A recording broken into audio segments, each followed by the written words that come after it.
Asia cup rising stars এর ফাইনালে, emerging Asia cup একটা সময় হতো, বাংলাদেশ 194 রান বাংলাদেশ করেছিল এবং সেটা টপকাতে গিয়ে শেষ পর্যন্ত ম্যাচটা টাই হয়, সুপার ওভারে ম্যাচ করায়। শেষ পর্যন্ত ভারতের বিপক্ষে সুপার ওভারে বাংলাদেশের টার্গেট দাঁড়ায় মাত্র 1 রান। বাংলাদেশ সেই 1 রান করতে গিয়ে শুরুতে ইয়াসির চৌধুরী রাব্বি যেই ঘটনা ঘটিয়েছেন এটা ক্ষমার অযোগ্য। এবং একই সাথে আপনি যদি মনে করেন যে এগুলোর তদন্ত হওয়া উচিত, তিনি কেন ওই সময় ব্যাটিং এ, সেটাও যথেষ্ট যৌক্তিক।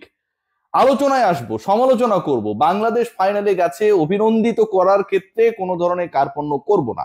তবে তার আগে একটা ব্যাপার আপনাদের বলতে চাই, মানে পুরো সপ্তাহটাই, এক সপ্তাহে আমরা দেখেছি যে এর আগে যে 2 মাসের মধ্যে 2বার ঈদ এলো, আসে না?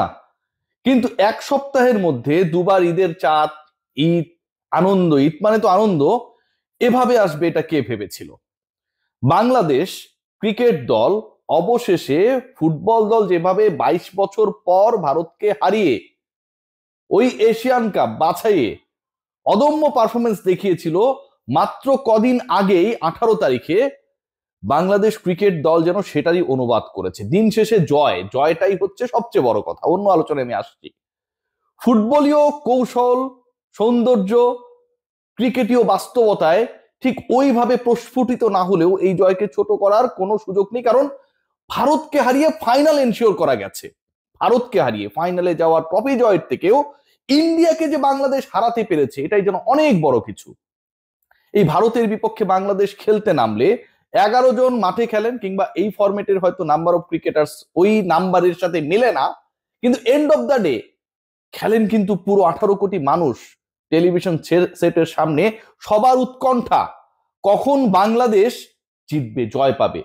4 বলে 1 রান দরকার, খেয়াল করে দেখবেন সেই মোমেন্টে জিসান আলমের কাছে যে বলটা গেল তিনি থ্রো করলেন এমন একটা এন্ডে, সমালোচনায় আসছি না, সেটা বোলিং এন্ড না সেটা প্রপার কিপিং এন্ড। যে জায়গায় তিনি থ্রো করলেন, বলটা পাঠালেন, এবং সেই বলটা পাঠানোর ক্ষেত্রে জিসানের যেন সর্বোচ্চ চেষ্টা ছিল যেন ভারতীয় 2 অপরাজিত ব্যাটসম্যান যত বেশিবার সংখ্যক রান নিতে পারেন, যত বেশিবার সংখ্যক ওই 22 গজ পেরুতে পারেন। তারা সেটা পেরুলেন। আকবর আলী বল যখন তার হাতে, তখনও বাংলাদেশের বিপক্ষে জয়ের জন্য ভারতের আরো 2 রান দরকার। বল হাতে তখনও আরো 2 রান দরকার জয়ের জন্য। যদি আকবর ওই থ্রোটা না করতেন, এমন না যে অনেক বড় ডিস্টেন্স থেকে সেটা স্ট্যাম্প ভাঙার চেষ্টা ছিল, তারপরও বাংলাদেশ 1 রানের জয় পায়। তিনি অমূলকভাবে স্ট্যাম্প ভাঙার চেষ্টা করলেন। পয়েন্ট 1। পয়েন্ট 2, একই লাস্ট ওভারে যে সহজ ক্যাচ জিসান ফেললেন, জিসান আলম কি এরকম ক্যাচ ফেলার মতো cricketer, fielder? Definitely not.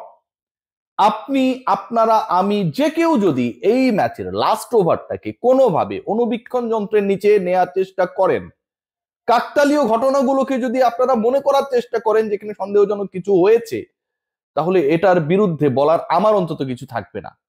Last ওভারে লাস্ট বলে দরকার 1 বলে 4 রান, সেই জায়গায় এমন জায়গায় থ্রো করা হলো যেটা একজন কিপারের জন্য ডিফিকাল্ট টু গেট অন, এবং সেখান থেকে কিপার স্ট্যাম্প ভাঙার চেষ্টা করে পারলেন না, আরো একটা রান হলো, ম্যাচটা সুপার ওভারে চলে গেল।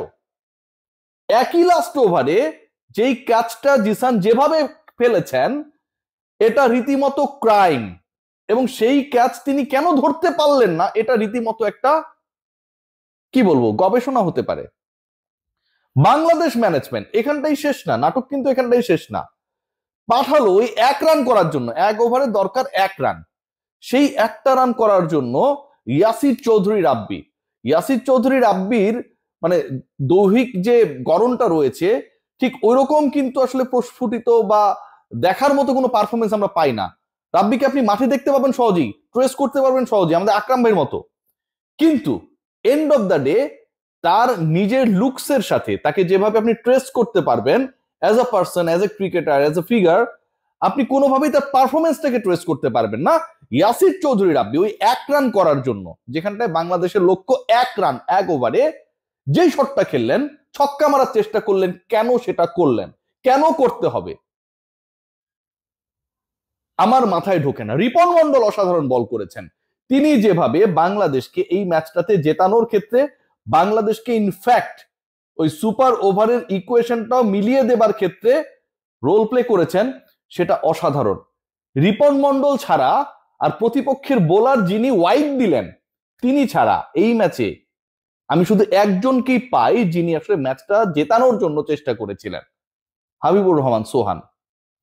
পুরো আসর জুড়েই কিন্তু আলো ছড়িয়েছেন, শতক হাঁকিয়েছেন, ছক্কা মেরেছেন, অনেক কিছুই করেছেন।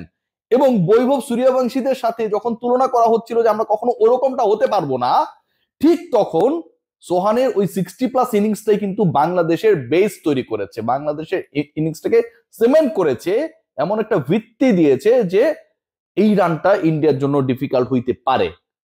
সেটার উপর ভিত্তি করে বাংলাদেশ যখন এই স্কোরটা করে, এবং সেই জায়গায় ইন্টারেস্টিং আরেকটা আলোচনা আমি আসছি যে বাংলাদেশের হাবিবুর রহমান সোহানের 46 বলে 65 রানের ইনিংস, 5টা ছক্কা 3টা চার, 141 স্ট্রাইক রেটের ইনিংস। সেই জায়গায় আপনি কি কারণে ইয়াসির চৌধুরী রাব্বিকে শুরুতেই ব্যাট করতে পাঠালেন সুপার ওভারে? এই প্রশ্নের উত্তরটাও কিন্তু আমার কাছে মনে হয় খুঁজতে হবে।